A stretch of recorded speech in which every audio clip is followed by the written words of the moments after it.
ভাই লোক বাইরের দেশের হিরোদের বয়স হয়ে গেলে তারা হয়ে যায় এক একজন লিজেন্ড, রেকর্ডের পর রেকর্ড করেই যায়। আর আমাদের দেশের হিরোদের বয়স হইলে সিনেমার পর্দায় নয়, তাদেরকে দেখা যায় সার্কাসে। বিষয়টা শুধু লজ্জার নয়, ভীষণ কষ্টের। অথচ আমাদের দেশের নতুন ডিরেক্টরেরা তাদেরকে গুরুত্বপূর্ণ ক্যারেক্টারগুলোতে ব্যবহার করতে পারেন। আর কেউ না জানুক, অন্তত 90 দশকের দর্শকরা জানেন যে তারা এক একজন কি লেভেলের অভিনেতা ছিল, কত বড় বড় হিরো ছিল, তারা কি করতে পারতো, তাদের কি লেভেলের স্টারডাম ছিল। ভাই লোক, আজকে আমি এমন 6 জন বাংলাদেশি হিরোদেরকে নিয়ে কথা বলবো যারা বর্তমান সময়ে তাদের স্টারডাম লস করে ফেলেছে, কিন্তু পুনরায় তারা সিনেমার পর্দায় ফিরে আসতে চায়। তাদের দুর্দান্ত কামব্যাক প্রয়োজন, তাদেরকে নতুন করে সিনেমার পর্দায় ফুটিয়ে তোলা দরকার। যেমনটা ভারতে ববি দেওলকে দেখেছি আমরা এনিমেল সিনেমার মাধ্যমে ফিরে আসতে, তারপর তার ভাই সানি দেওলকে দেখেছি গাদার 2 দিয়ে ফিরে আসতে। ঠিক এভাবেই আমাদের পুরনো হিরোদেরকে গুরুত্বপূর্ণ চরিত্রে ফিরিয়ে আনতে পারেন আমাদের নতুন ডিরেক্টরেরা। তো আজকের ভিডিওটি খুবই গুরুত্বপূর্ণ এবং আকর্ষণীয় হতে চলেছে, শেষ পর্যন্ত দেখার অনুরোধ করব। তো কি অবস্থা, আমি সজীব আর আপনারা দেখছেন সজীবের ডাইরেক্ট পয়েন্ট। আর আজকের পয়েন্ট হলো বাংলার superstar heroes comeback. Number 6, Bapparaj. ভাই লোক, আমার কাছে মনে হয় শুধুমাত্র তার বাবার সাথে তুলনা করতে করতে আমরা একজন অসাধারণ অভিনেতাকে হারিয়ে ফেলেছি। নিঃসন্দেহে বাপ্পারাজ একজন জাত অভিনেতা, তার নতুন করে প্রমাণ করার কিছু নেই। যারা তার সময়ের সিনেমাগুলো দেখেছে তারা জানে বাপ্পারাজ এমন কিছু চরিত্র অভিনয় করতে জানে যেটা তার চেয়ে বেটার আর কেউ করতে পারে না। এখন প্রতিনিয়ত আমরা সিনেমায় ভালো অভিনেতাদের অভাব অনুভব করছি, অথচ এত ভালো একজন অভিনেতা বসে আছে, তাকে আমরা কাজেই লাগাতে পারছি না। অবশ্য বেশ কিছু সিনেমায় সে কামব্যাক করার চেষ্টা করলো, দুর্বল রাইটিং আর উদ্ভট রকম কিছু ডায়লগের কারণে সেরকম ভাবে আলোচনায় আসতে পারেনি। তবে বেশ কিছুদিন পর তাকে আমরা একটা ভালো কাজে দেখতে পেয়েছি। আশা করব দ্রুত আরো অনেক কাজে আমরা তাকে দেখতে পাবো। তার একটা দুর্দান্ত কামব্যাক প্রয়োজন। অনেক তো বিরহ হলো, এবার একটু অ্যাকশন হয়ে যাক। নাম্বার 5, মাহফুজ আহমেদ। মাহফুজ স্যার যে কি লেভেলের অভিনেতা তা আপনারা কপাল সিনেমায় শাকিব খানের সঙ্গে তার কিছু দৃশ্যে অভিনয় দেখলেই বুঝতে পারবে। সেই সিনেমায় জমিদারের চরিত্রটা কতটা নির্ভুলভাবে সে প্লে করেছে, যেন শাকিব খান তার সামনে কিছুই না। আমাদের লিজেন্ডারি লেখক হুমায়ুন আহমেদের পছন্দের একজন অভিনেতা ছিলেন তিনি, যার কারণে তার বেশ কিছু সিনেমায় আমরা মাহফুজ স্যারকে অভিনয় করতে দেখেছি। আর এক একটা স্মরণীয় করে রাখার মতো সিনেমা। এখনকার কিছু অভিনেতা রয়েছে যারা ঠিকমতো এক্সপ্রেশনই দিতে পারে না, অথচ সিনেমার পর সিনেমা করে যাচ্ছে। আর কি একটা অবস্থা, এইরকম একটা পাওয়ারফুল অভিনেতাকে আমরা কাজে লাগাতে পারছি না, যেটা পুরো বাংলা ইন্ডাস্ট্রির জন্য খুবই হতাশাজনক। বছরখানিক আগে আমরা তাকে প্রহেলিকা সিনেমায় কামব্যাক করতে দেখেছিলাম। সেখানে তার অভিনয় দেখলে আপনি বুঝতে পারবেন আমার কথাগুলো কতটুকু যুক্তিযুক্ত। আমি চাই তাকে কমার্শিয়াল সিনেমায় ব্যবহার করা হোক। কি করা যায় বলতো আমাকে। আচ্ছা, সময়টাকে পিছিয়ে দিয়ে গেলাম আর কি। হ্যাঁ, আমাকে যা বলছে আমি ঠিক তাই করি। আমি জাস্ট সময়টাকে পিছিয়ে। নাম্বার 4, ওমর সানি। বিশ্বাস করবেন না, সবচেয়ে কষ্ট পেয়েছি যখন ওমর সানিকে আমি সার্কাসে নাচতে দেখেছি।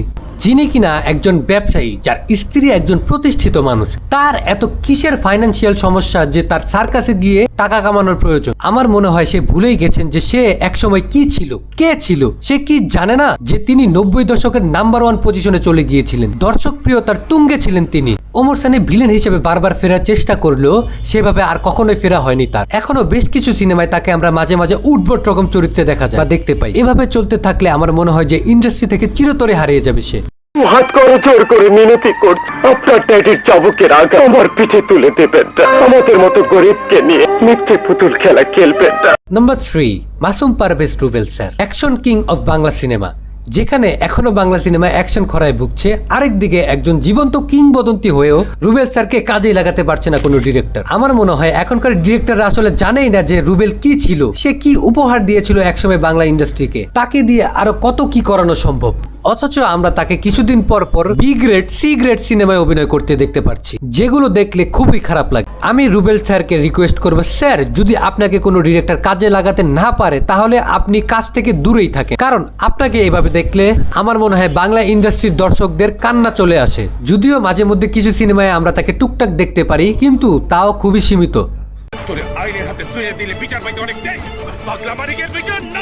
बंद करो हाथ जोड़ के मैं।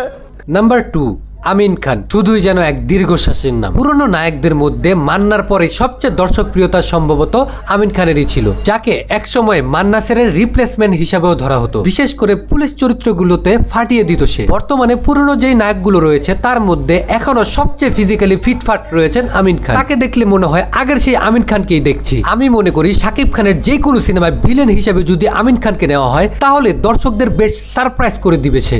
ওয়ালটনের প্রোমোগুলো দেখলেই বুঝতে পারবেন এখনো কি পরিমাণ স্মার্ট মনে হয় তাকে। এখন যদি বড় বড় সিনেমার প্রজেক্টে ভিলেন হিসেবে আমিন খানকে নেওয়া হয় তার লিজেন্ডারি কামব্যাক হবে বলে আমি মনে করি। আর সেই সিনেমাগুলো দুর্দান্ত ব্যবসা করবে, তার কারণ হলো আমিন খানের এখনো প্রচুর পরিমাণে দর্শক চাহিদা রয়েছে।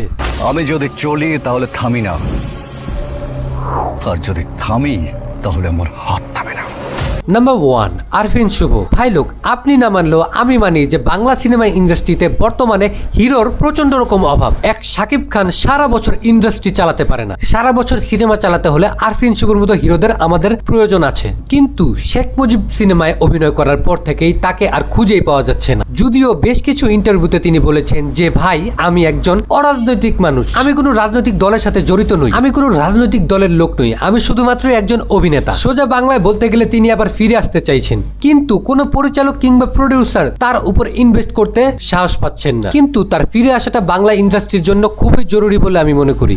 Anything is possible in this world if you want.